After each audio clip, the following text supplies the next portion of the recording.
Ημέν υπείων στρώτων, είδε παίζον, είδε νάων, φέσε πήγαν μέλαιναν, έμενε κάλιστον. Ημέν υπείων στρώτων, είδε παίζον, είδε νάων, φέσε πήγαν μέλαιναν, έμενε.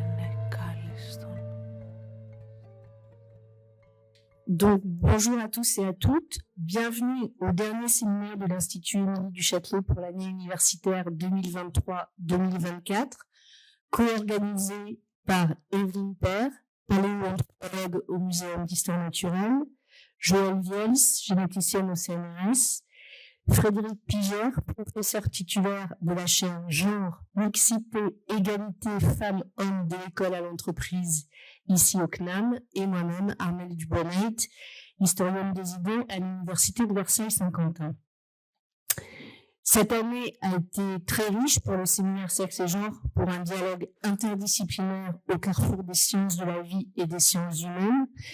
Nous avons abordé des sujets aussi divers que la double morale sexuelle, le backlash antiféministe actuel, les nouvelles orientations de la psychanalyse et la progressive déconstruction de ces biais de genre, l'invisibilisation des femmes dans l'histoire de l'évolution humaine, les stratégies de protection des écrivaines de l'Antiquité dans le matrimoine à la période moderne, la place des femmes dans l'immigration, celle des hommes dans les parcours de formation féminisée de l'enseignement supérieur, le rôle des organisations dans les inégalités professionnelles et dans la perpétuation des stéréotypes de sexe, enfin, les femmes dans le sport. Aujourd'hui, nous revenons sur la question du matrimoine, mais cette fois pour aborder la question spécifique des femmes philosophes ou des philosophes, pour reprendre un terme usité à la période moderne. Pour ce faire, nous avons invité Florence Lotry, pays de littérature française à l'Université Paris-Cité, à l'occasion de la sortie en format poche de la monographie qu'elle a consacrée à l'occasion de son HDR au genre des Lumières. Florence Lotry est ancienne élève de l'ENS de Fontenay-Saint-Cloud, agrégée de lettres modernes. Elle a soutenu sa thèse en 1997 à l'Université de Nanterre sur le sujet « L'idée de perfectibilité entre lumière et romantisme 1750-1822 », thèse réalisée sous la direction de Michel Delon. Elle a ensuite obtenu un poste de maîtresse de conférence à l'université Marc Bloch à Strasbourg en 1999, puis à l'ENS LSH de Lyon en 2006, avant d'être élue professeur des universités en 2011, après une HDR à Paris 4, sous le parrainage de Michel Delon, qui s'intitulait « Histoire de l'esprit humain dans la littérature du XVIIIe siècle, de la raison des Lumières au sexe de la raison ». Sur le site de la CIFR, Florence Lotry est présentée comme une spécialiste d'histoire des idées, une discipline qui est la mienne et au sujet de laquelle Evelyne Père m'interroge souvent. Marc Angelot, qui est aussi un des premiers à avoir repris le chantier de l'étude de la querelle des femmes dans les années 70, a publié il y a une dizaine d'années un ouvrage définissant la discipline de l'histoire des idées et retraçant son histoire. Dans cet usage, le mot « idée » ne renvoie pas à une production mentale individuelle, mais à une production mentale collective relevant du fait social. Idée recouvre en ce sens une multitude de notions que l'on peut tenter de lister avec l'historien canadien, lieu commun, idée reçue, représentation sociale, croyance collective, opinion publique, cadres mentaux, construction collective de la réalité, idéologie, discours, représentation, image, croyance, passion collective.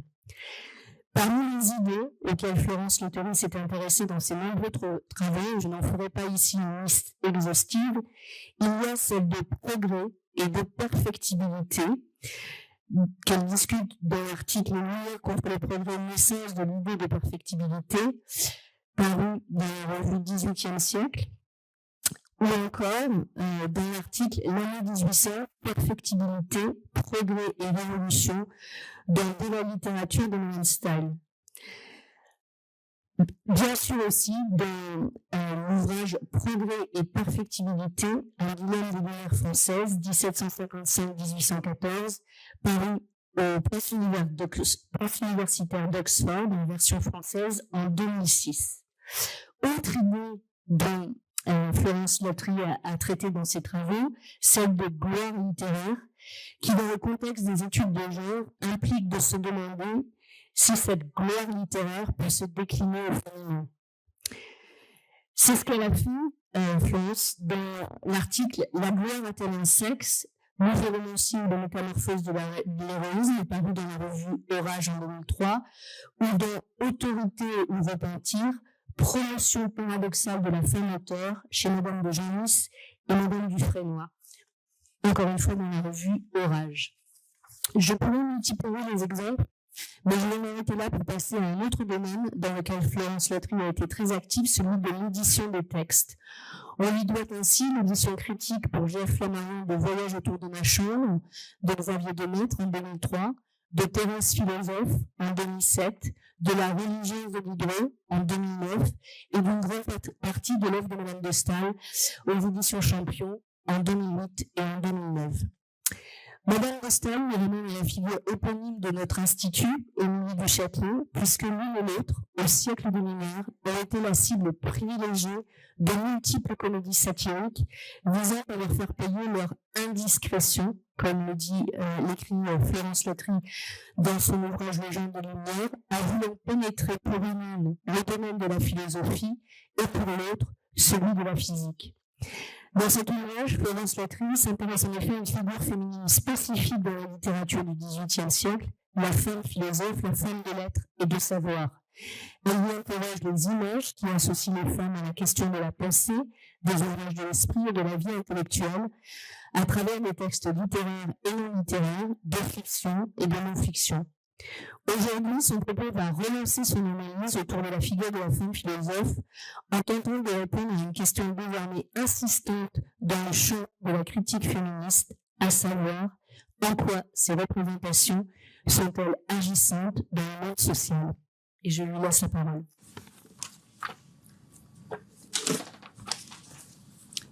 Merci. Alors, bonjour à toutes et à tous. Je remercie bien sûr l'Institut Émilie du Châtelet d'avoir eu l'amabilité de me convier pour son ultime séance de l'année.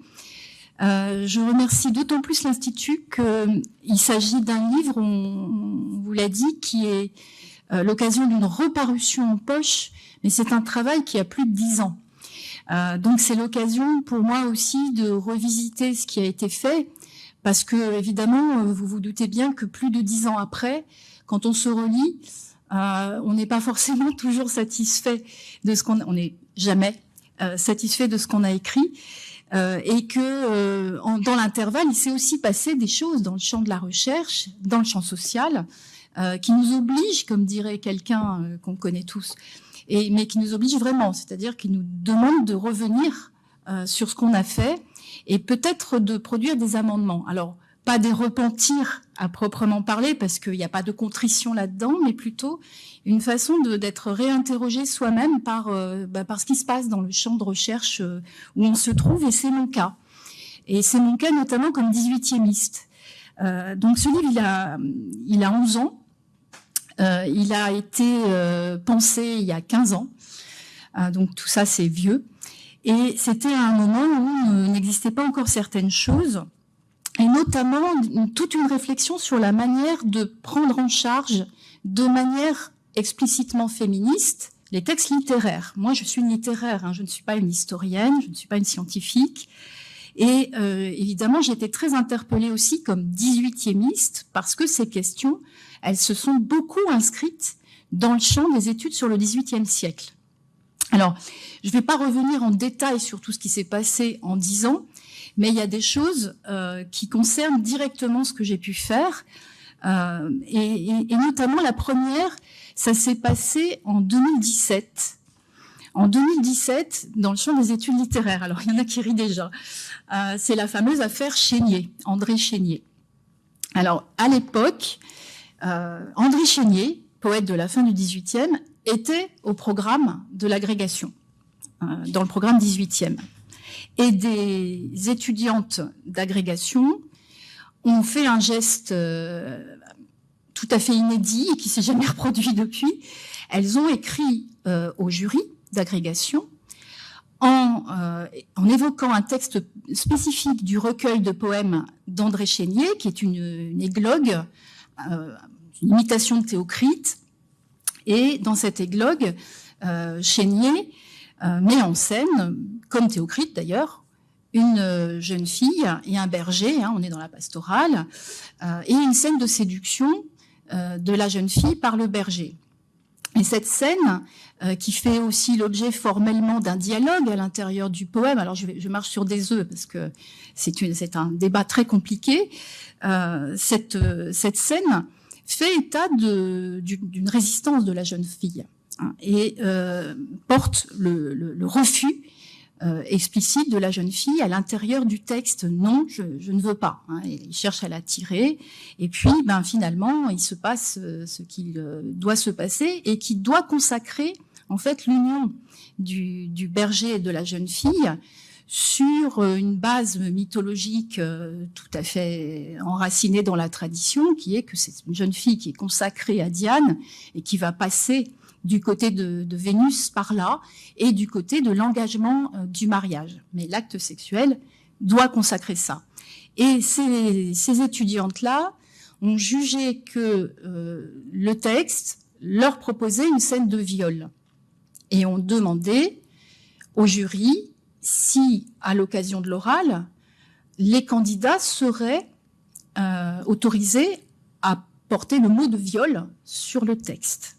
Donc ça, il n'y a pas eu de réponse du jury, mais s'est enclenché à partir de là une longue discussion d'assez haute tenue, je dois dire, scientifique, mais aussi d'assez basse tenue par moments, assez polémique, à l'intérieur du milieu universitaire, autour de quelques figures du milieu universitaire, quelques spécialistes.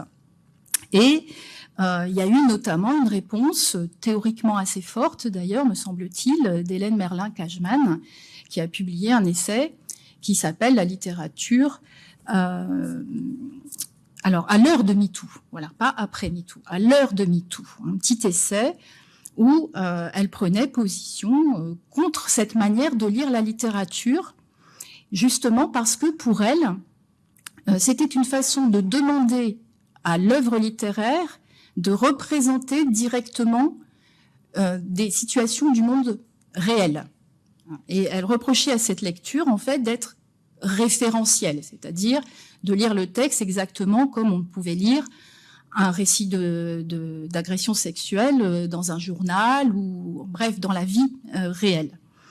Et elle s'est élevée contre cette façon de lire la littérature dont elle estime qu'elle présente des dangers. Donc, ce débat a été au long cours. Et pour ma part, je ne suis pas ici pour prendre position, bien sûr, et chacun peut aller lire. Du reste, tout ce débat sur le site Transition, longtemps animé par Hélène Merlin et avec un certain nombre d'élèves et qui a archivé à peu près toute la discussion. Cette discussion, c'est remarquable, elle a duré, ça se compte en années. Ça a été un moment extravagant parce que d'abord la controverse revenait dans les études littéraires, on avait presque oublié ce que c'était, et puis elle a duré, ce qui veut dire que ça impliquait probablement quelque chose de très profond pour nos études et pour la manière dont on pouvait présenter les textes aux étudiants et aux étudiantes. Alors depuis, comme enseignante, et je pense que c'est le cas de beaucoup de collègues, j'ai pu constater que la demande en ce sens, c'est-à-dire la demande de lire aussi les textes, non pas seulement comme des objets autonomes, portant leurs propres lois internes, mais aussi dans leur rapport au monde social, cette demande-là montait en puissance et que il fallait pas la méconnaître, quelles que soient les positions qu'on partage ou pas sur ces questions-là. Et je me suis donc demandé à l'occasion de cette invitation si, après tout, il fallait pas que je me repose la question de la position que moi-même j'avais eue à un moment où cette discussion n'existait pas encore de façon aussi explicite. Et en me relisant moi-même, alors pas trop, hein, parce que en effet c'est pénible, en me relisant moi-même, je me suis aperçue que de moment en moment, dans ce livre, où je parle quand même de quelque chose qui pour moi avait été occulté comme objet dans les textes, et avait été occulté notamment par tout un pan de tradition critique masculine, et qui se revendiquait explicitement d'un point de vue masculin, j'y reviendrai, même en ayant cette position-là, je passais beaucoup de temps dans des précautions rhétoriques pour dire il ne s'agit pas de faire une lecture féministe des textes. Je pense notamment à des pages écrites sur Sade, où là on marche vraiment sur des œufs très, très fragiles. Et je me suis interrogée, je me suis dit, mais pourquoi est-ce que tu as pris tant de précautions alors que ton objet est finalement impliqué dans la question des études de genre et de l'engagement féministe, puisque c'est aussi une manière de revenir sur toute une occultation d'une tradition critique. Pourquoi on n'a pas parlé de ces figures-là? Ou pourquoi même dans certains ouvrages classiques de la critique littéraire, il a même été question de dire que ce type de figure n'existait pas dans la littérature du XVIIIe siècle. Pourquoi diable est-ce que tu as pris autant de précautions? Donc c'est une sorte de mystère personnel, voilà, sur lequel il fallait que je me repenche.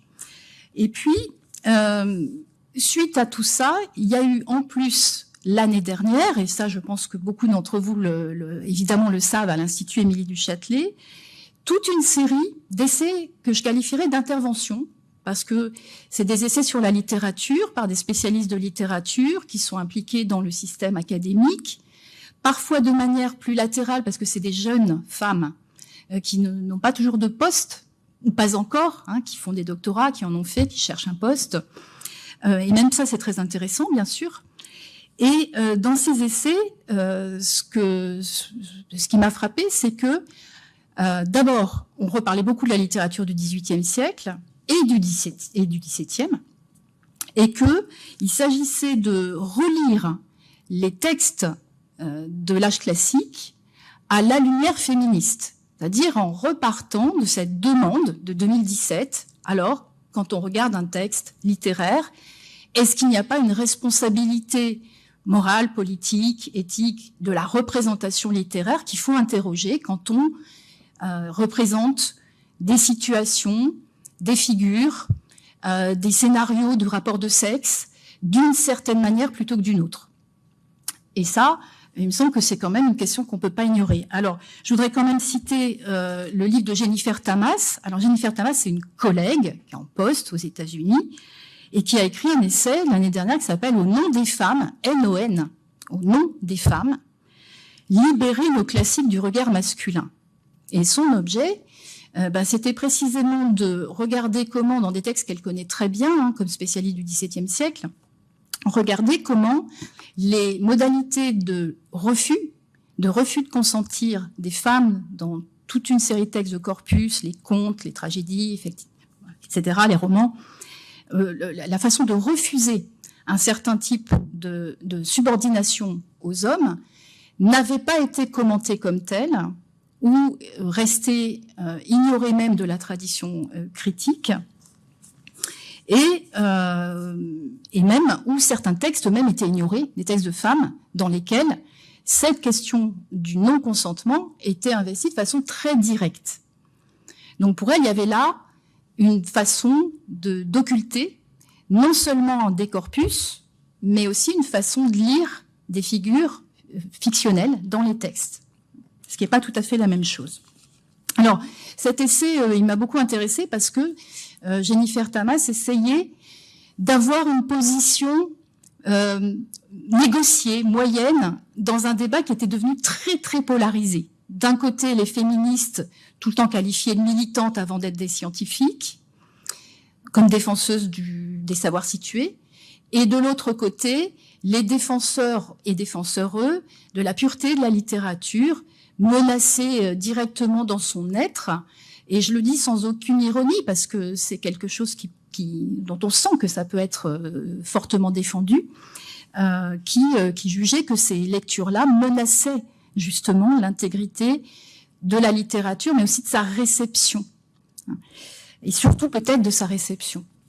Donc, ces gens ne se parlaient plus et Jennifer Tamas constitue un jalon dans toute cette affaire l'année dernière. Et puis, il y a des lectures, c'est tranché assez aussi générationnellement. Il y a des lectures directement militantes qui se sont impliquées dans un essai. J'ai eu l'occasion d'en parler avec les autrices dans un autre séminaire par 3 jeunes femmes, Élodie Pinel, Sarah Delal et Marie-Pierre Taché, qui ont écrit un livre à donc 6 mains, si je compte bien, qui s'appelle « Pour en finir avec la passion, l'abus en littérature ». Et alors, pour elles, les choses sont assez carrées, trop à mon sens, mais ça, c'est... Voilà, on pourra toujours en discuter. Les choses sont assez carrées. Dans les œuvres classiques, du canon classique, elles en ont choisi quelques-unes, par exemple Manon Lescaut, ou Le Rouge et le Noir de Stendhal. En fait, il y a une esthétisation des violences sexuelles et des personnalités quasi borderline. Je dis ça parce qu'il y a une psychologue dans les autrices qui sont mises en scène dans certains de ces textes, où on voit des harceleurs, par exemple, disent-elles, clairement, voilà. Il y a une esthétisation qui passe par la notion de passion, exactement comme il peut y avoir une récusation de la notion de féminicide dans le champ social aujourd'hui par l'imputation de crimes passionnels. Donc elles sont parties de là et elles ont proposé des lectures de textes qui m'ont violentée, pour tout dire, surtout les textes du XVIIIe siècle où j'ai eu un petit peu de mal, mais qui posait frontalement la question, après tout, quand on lit Manon Lescaut, la parole est à l'homme, et l'héroïne qui donne son nom au titre du roman est complètement muette, et c'est pas elle qui évalue ce qu'elle est, c'est toujours la voix narrative masculine. Alors c'était une manière de reprendre quelque chose que, il faut le dire, la critique a déjà exploré avant, et pas forcément du côté du féminisme.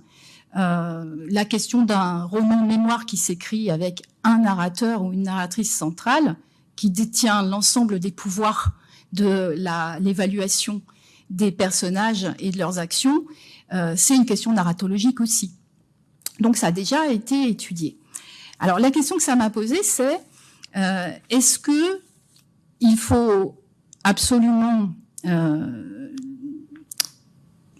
articuler une terminologie et des évaluations qui viennent du champ social directement sur le texte littéraire, et d'autre part, est-ce qu'il faut renoncer complètement à ce que la littérature ait un rapport avec le réel? Donc comment trouver la voie moyenne au milieu de positions qui sont quand même parfois très tranchées, et qui ne discutent pas, qui ne dialoguent pas. Donc ça, c'est le cadre général. Alors, moi, ce que j'ai fait dans ce livre, c'est que ce que je voulais faire, c'est explorer un imaginaire philosophique. Et j'ai repris cette notion, elle n'est pas de moi, bien sûr, elle est de Michel Ledeuf, qui a écrit en 1980 un de ses livres remarquables qui portait sur les imaginaires philosophiques. Un imaginaire philosophique, c'est d'abord quelque chose qui est intrinsèque à la représentation dans les textes, et donc plutôt internaliste.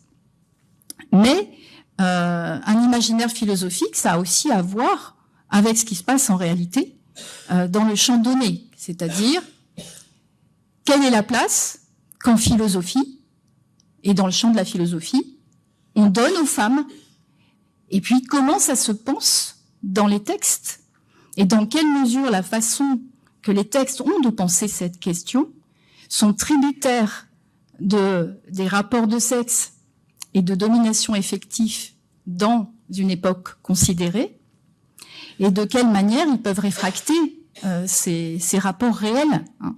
Mais de quelle manière aussi ils peuvent tâcher de s'affranchir et proposer, et notamment grâce à la fiction, d'autres façons d'imaginer ce que pourraient être les rapports entre les hommes et les femmes dans l'exercice de la philosophie, ou bien d'examiner le droit d'une femme à parler en tant que philosophe.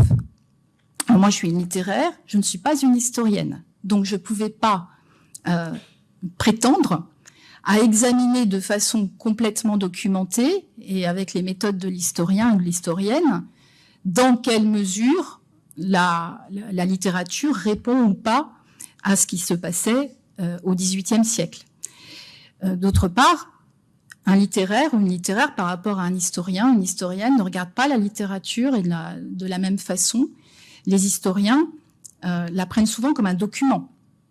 Je ne voulais pas faire ça non plus, parce que je ne lis pas la littérature comme un document, mais bien j'en fais une expérience imaginaire dont j'attends qu'elle me transforme un peu dans ma vision du monde, y compris instantanément au moment où je lis. Donc il fallait trouver une façon de faire qui permet de dire ça. Alors, quand j'ai présenté ce travail-là pour l'HDR, il y avait un sous-titre qui a disparu de la réédition et qui avait même disparu de la première édition parce que l'éditeur n'en voulait pas, trouvait ça trop long. Mais le sous-titre, c'était « Fiction » au pluriel de la femme philosophe. Et c'est devenu « Femme et philosophe au XVIIIe siècle ». C'est pas la même chose. Donc moi, je ne prétendais évidemment pas livrer un état des lieux de ce que sont les femmes en philosophie au XVIIIe siècle. Je prétendais plutôt regarder ce que fait la fiction à cette question à un moment où être philosophe, c'est un problème, c'est une revendication, c'est un moment de recherche d'une dignité nouvelle dans le champ littéraire, et c'est un moment où la recherche même de cette dignité nouvelle fait que on examine avec un soin jaloux les conditions d'accès à ce statut. Pas tout le monde. Et notamment, pas les femmes.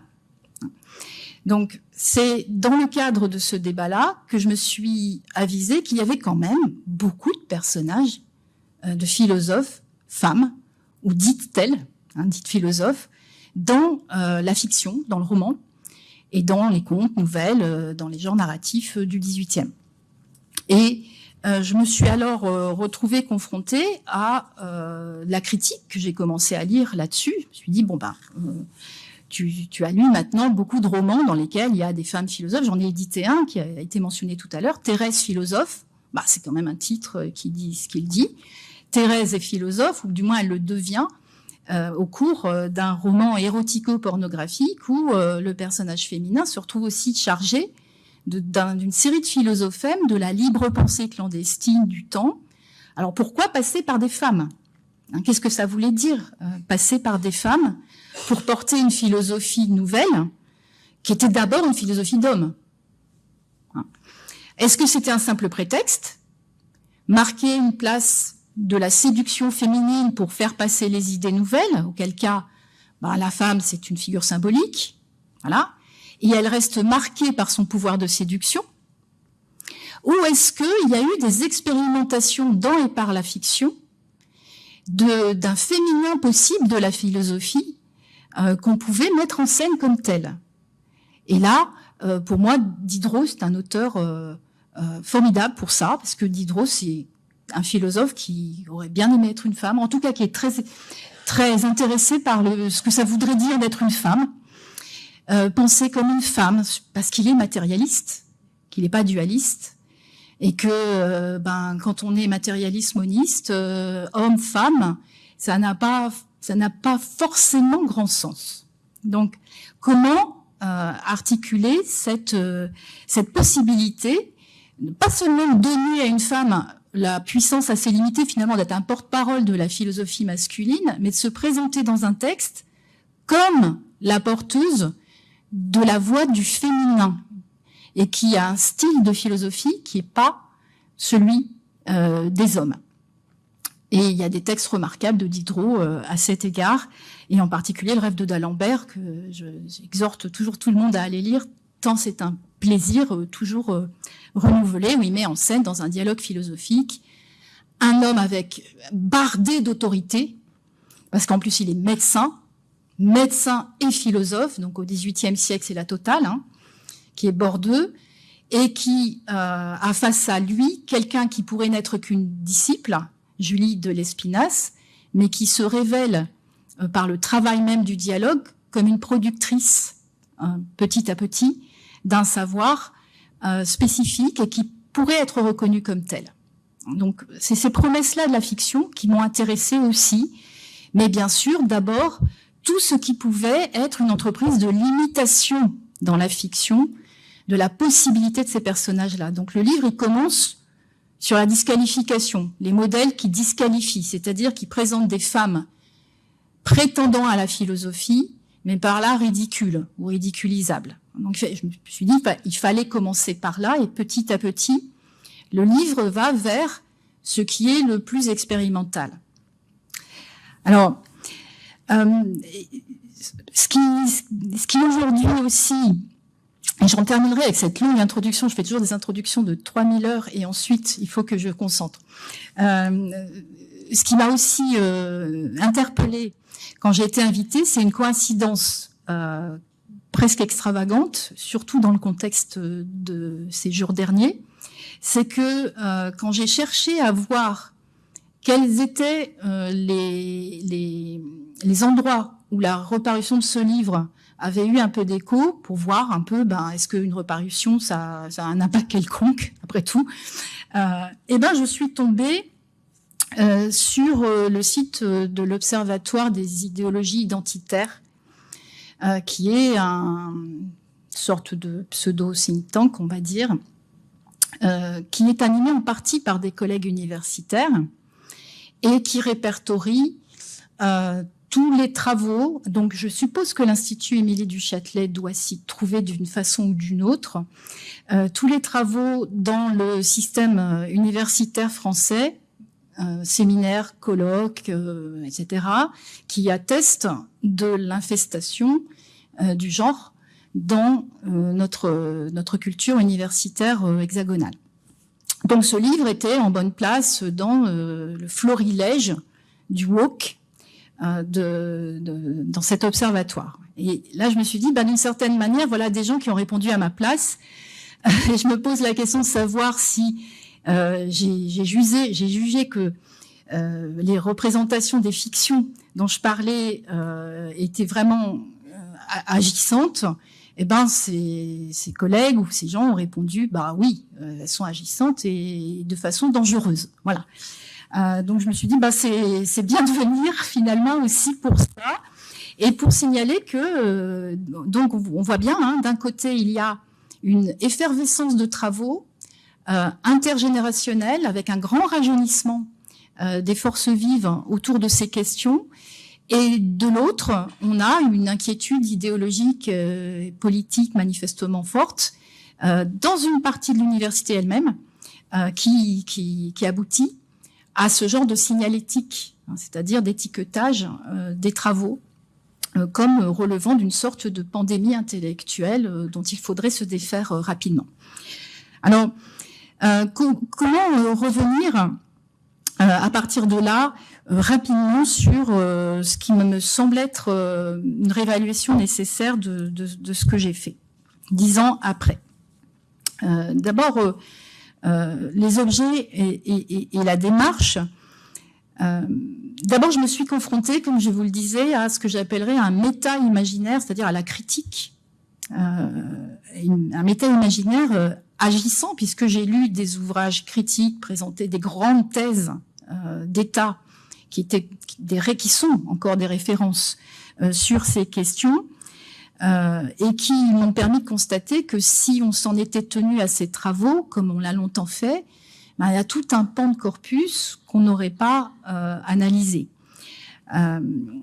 Et j'ai été très frappée alors de constater que les grands ouvrages, celui de Pierre Fauchery en particulier, La destinée féminine dans le roman européen au XVIIIe siècle et celui de Paul Hoffman, la femme dans la Portée des Lumières, sont des textes qui ont été écrits dans le cours des années 70, au moment aussi de l'explosion féministe.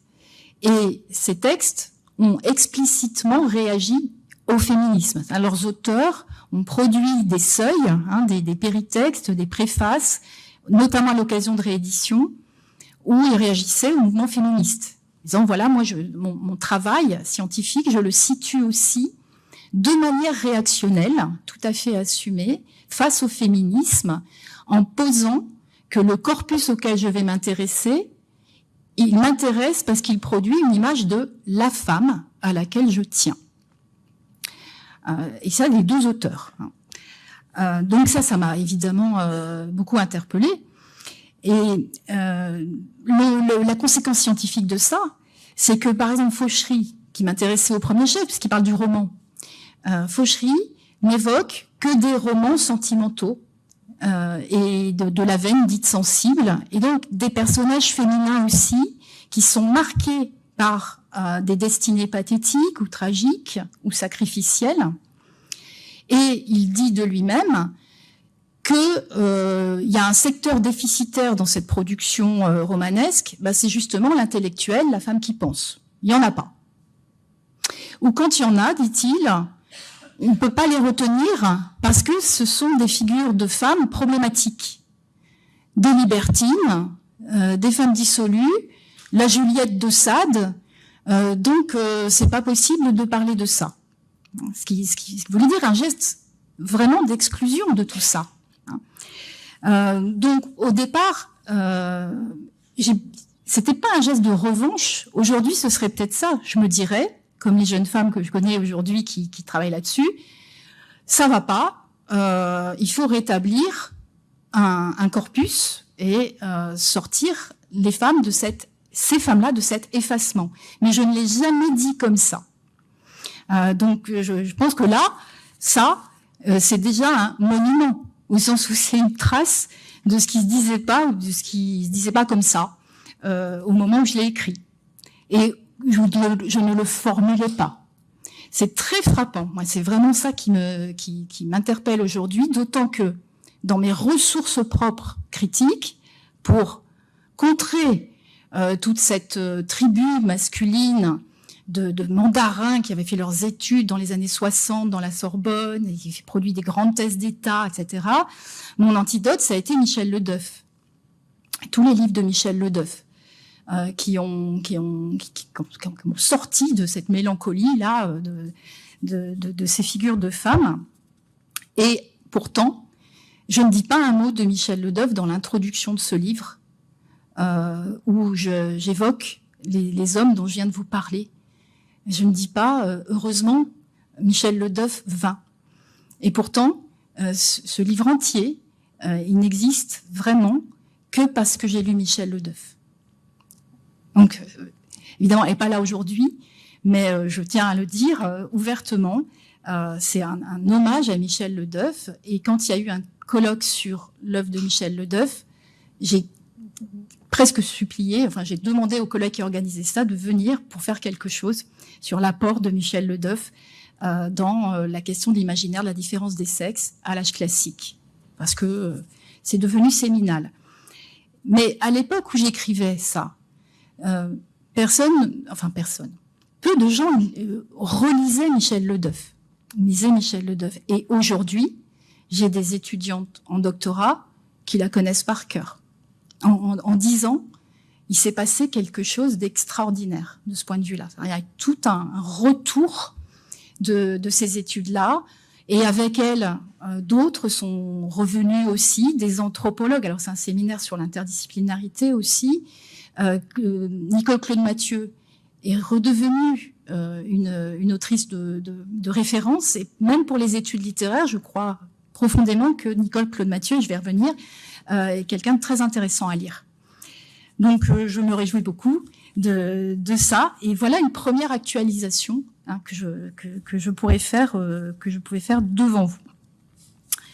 Alors le livre, il est passé par 3 moments que je rappelle très rapidement, c'est juste le féminin du philosophe, le féminin et le philosophe, les femmes et le politique. Le féminin du philosophe, je me suis intéressée à la question de l'identité sexuelle plutôt.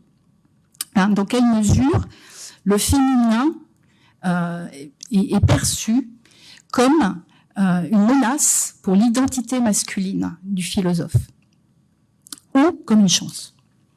Le féminin et le philosophe, j'avais été frappée par le fait que beaucoup de textes explorent le scénario de la collaboration, de l'association, du dialogue de l'homme et de la femme, depuis au moins Fontenelle, les entretiens sur la pluralité des mondes, qui est un texte séminal et qui est devenu un intertexte très fort au XVIIIe siècle. Comment est-ce que la fiction scénarise la possibilité du couple philosophique?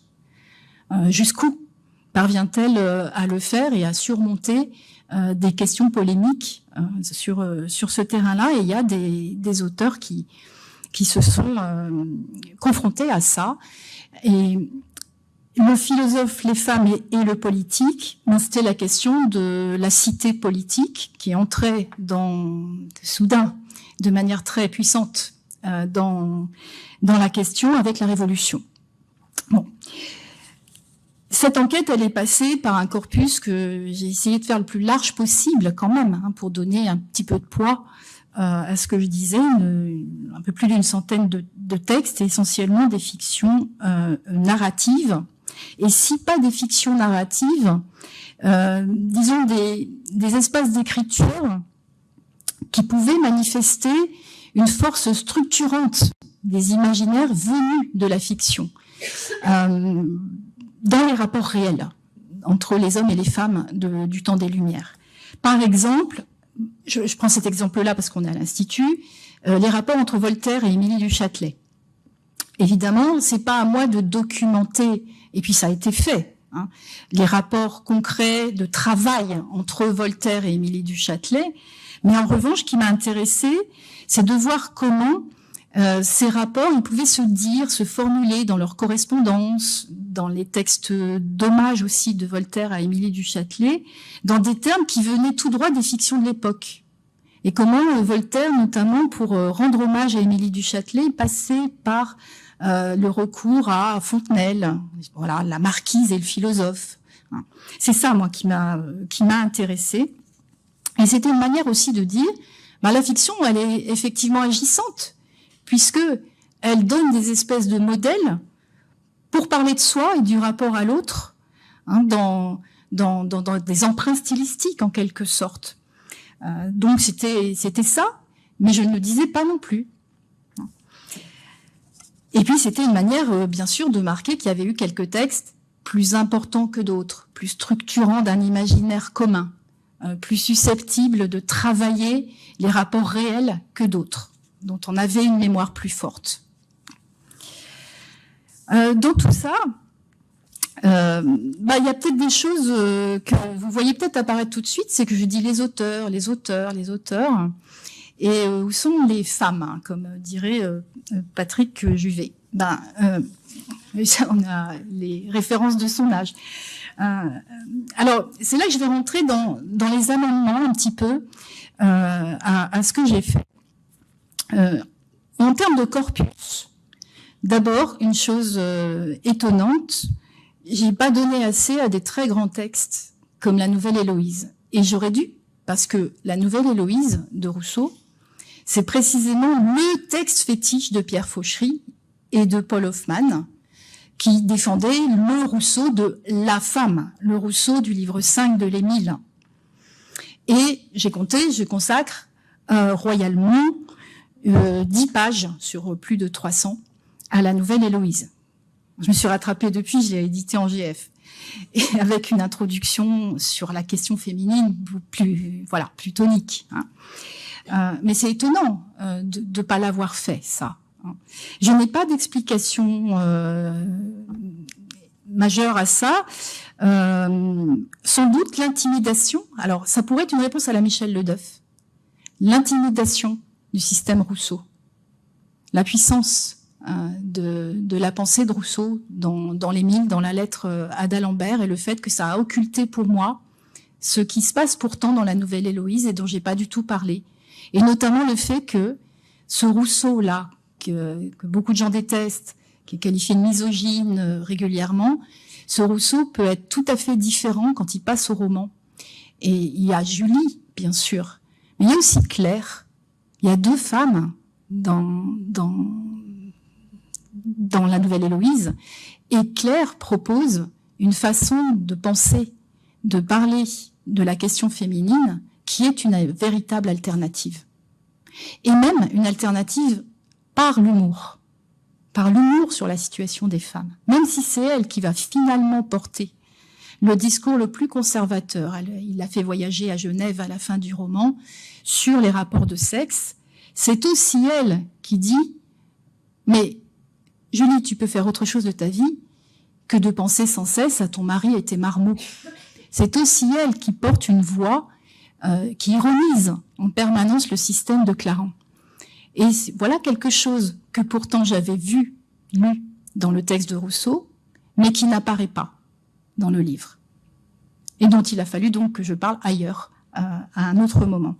Diderot, la religieuse, qui est un texte, sans lequel, en tout cas ma propre vie ne serait pas ma propre vie, c'est un texte majeur pour moi, quelques pages aussi, et puis rien finalement sur ce que Diderot fait produire à Suzanne, c'est-à-dire une position de philosophe libre-penseuse capable d'affronter l'autorité masculine dans ce qu'elle a de plus intimidante, l'autorité ecclésiastique, de brandir une Bible en disant « c'est moi qui la lis, ce n'est pas vous qui me donnez les dogmes », dans des scènes absolument capitales, et surtout un Diderot qui confronte cette philosophe-là, parce qu'il faut l'appeler comme ça, à ses propres limites dans la question sexuelle, au moment où elle arrive dans le couvent de Sainte-Eutrope, où elle est affrontée à la question du désir, la question de sa supérieure homosexuelle, et où à ce moment-là, elle décide de ne plus savoir.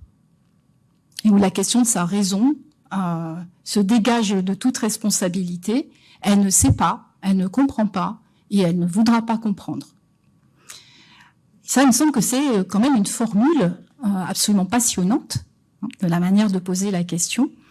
Voilà, je suis une femme, j'ai ma raison pour moi, j'ai mon indépendance d'esprit, je suis capable de théoriser devant des autorités la question de la liberté de pensée et de conscience, mais devant la question de mon corps et du désir, ça s'arrête.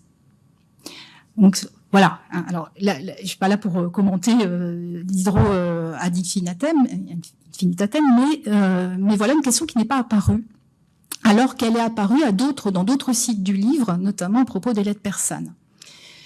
Donc voilà, des choses qui aujourd'hui m'apparaissent évidentes et ne peuvent m'apparaître évidentes que parce que aussi il y a eu toute ce mouvement intellectuel en fait autour de ces questions. Et puis, last but not least, pas tant de choses que ça sur Germaine de Staël, qui est pourtant l'autrice par laquelle j'ai commencé mes études 18e-istes, sur laquelle j'ai beaucoup écrit. Je signale d'ailleurs à cet égard un autre amendement, c'est que c'est un livre dans lequel Germaine de Staël s'appelle Germaine de Staël, et comme vous l'avez entendu dans le rappel de quelques-uns des articles que j'ai écrits, pendant longtemps ça a été Madame de Staël, même pour moi. Ça venait de Simone Baillier, qui était la grande promotrice des études et qui disait Madame de Staël. Et puis tout le monde écrivait Madame de. Bon, ça a été terminé à partir du moment où j'ai commencé à écrire cet HDR, et j'ai dit à mon directeur, je vous préviens, je dis plus Madame, c'est fini tout ça. Il me dit très bien, pas de problème avec ça. Et depuis, je suis contente, tout le monde écrit Staël. Et c'est pas plus mal. Et je m'étais pas avisée que je n'écrivais pas Monsieur de Chateaubriand. Jusqu'où ça va se loger quand même. Les réflexes qu'on a, qui sont des réflexes appris du système universitaire dans lequel on se retrouve éduqué. Et puis, Donc c'était embêtant de pas parler non plus suffisamment de Stahl. De la littérature est un ouvrage de philosophie, je crois qu'on peut le dire. Et ne parlons pas suffisamment de Stahl, j'en ai parlé presque comme Pierre Fauchery. C'est lamentable. Je me suis avisée en relisant ces pages que comme je m'intéressais à Delphine, son roman, parce que je voulais m'intéresser à la façon dont les antiphilosophes s'étaient emparés de ce roman pour disqualifier, pour discréditer la figure de l'héroïne. Je me suis intéressée beaucoup à la façon dont Stahl avait construit son personnage comme une femme libre, et libre dans la pensée aussi, mais prise dans une expérience nécessaire du sacrifice même de sa position de femme supérieure dans un monde qui ne pouvait pas l'admettre. Donc j'étais revenue, je ne dis pas que le roman ne parle pas de ça, mais j'en suis revenue à ça, et j'ai oublié la Germaine de Stahl qui pourtant est là, mais que d'autres travaux m'ont permis aussi, d'autres gens, de reconvoquer aujourd'hui. Une Stahl qui est capable de se défendre devant la récurrence des imaginaires antiféministes.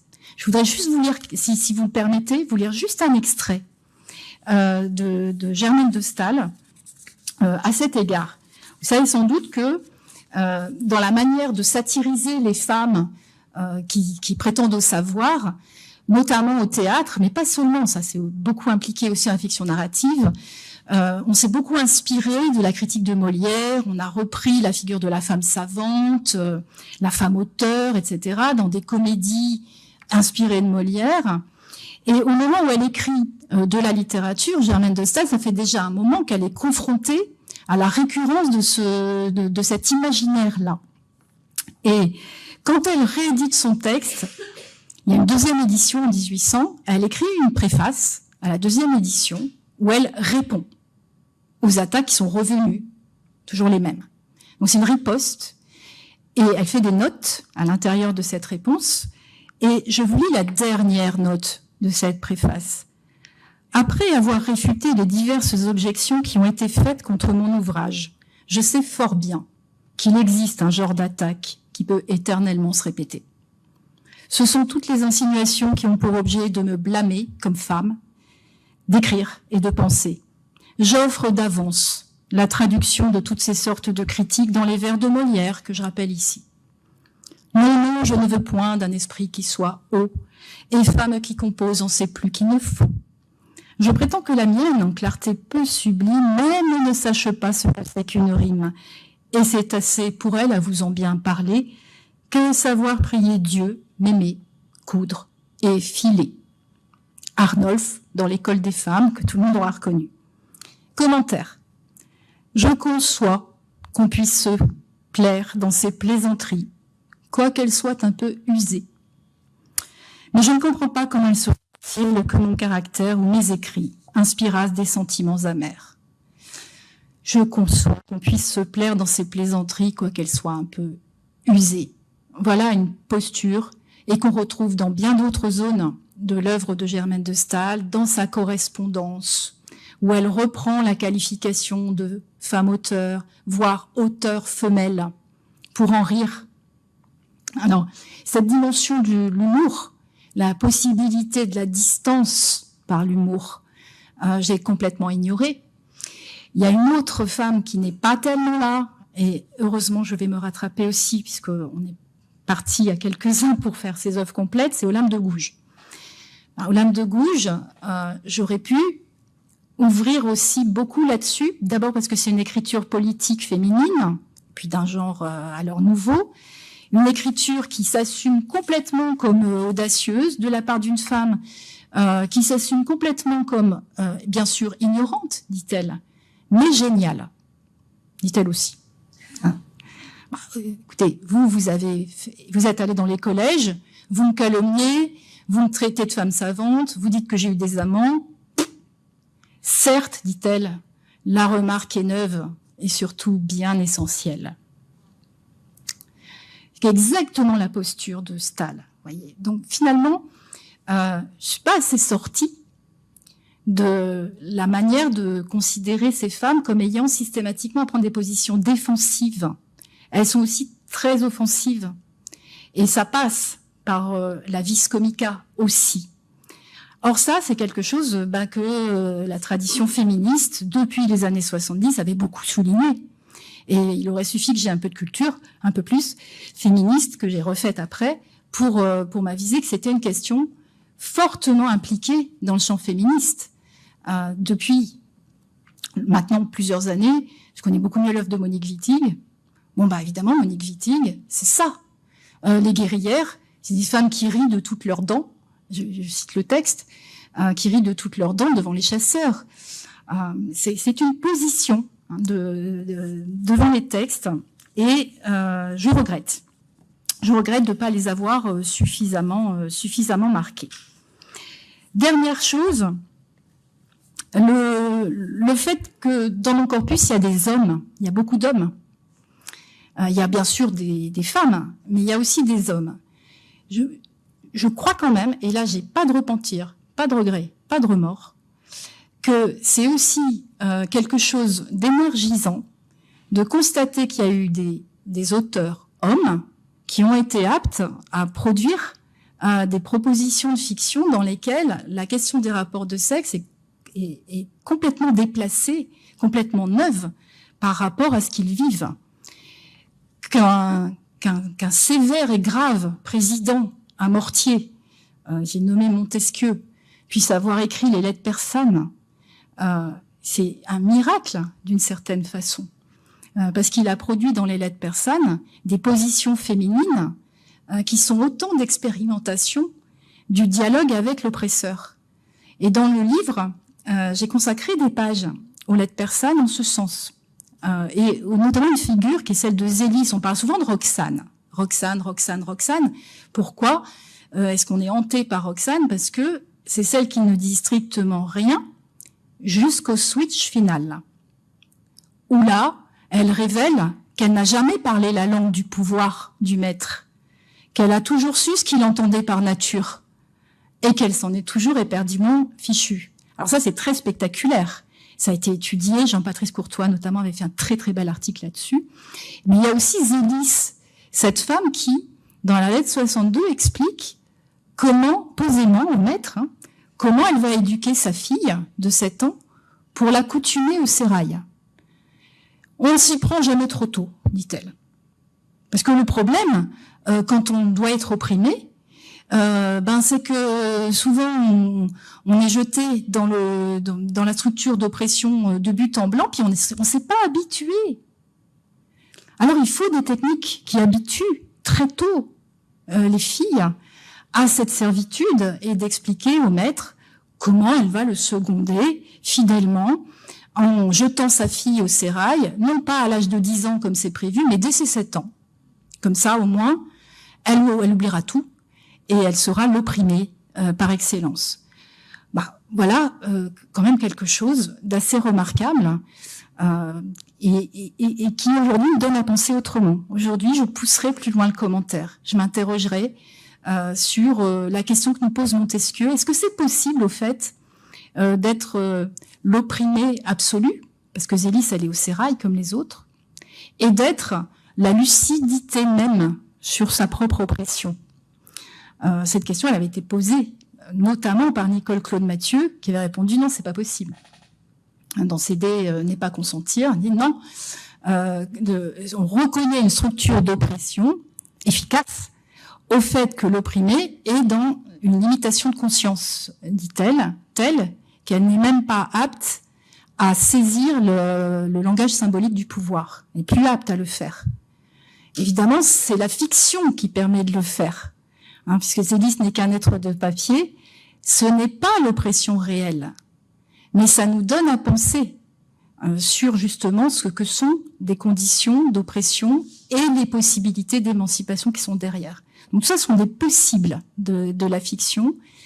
Et aujourd'hui, les lettres persanes, c'est un texte extraordinairement actuel. Et ça vaut la peine de le remettre dans des programmes. Alors que, il y a 10 ans, qu'est-ce que j'aurais dit? C'est trop difficile désormais. Les lettres persanes, on peut plus mettre ça en licence. Ça, on va jamais réussir à recontextualiser un tel texte, etc. Mais c'est peut-être qu'il faut le lire en proposant d'autres façon de le présenter à des étudiants d'aujourd'hui. Et je m'arrête là-dessus.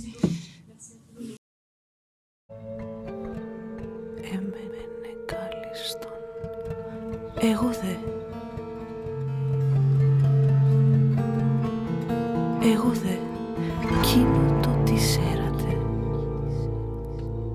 εκείνο το της έρατε, εκείνο το της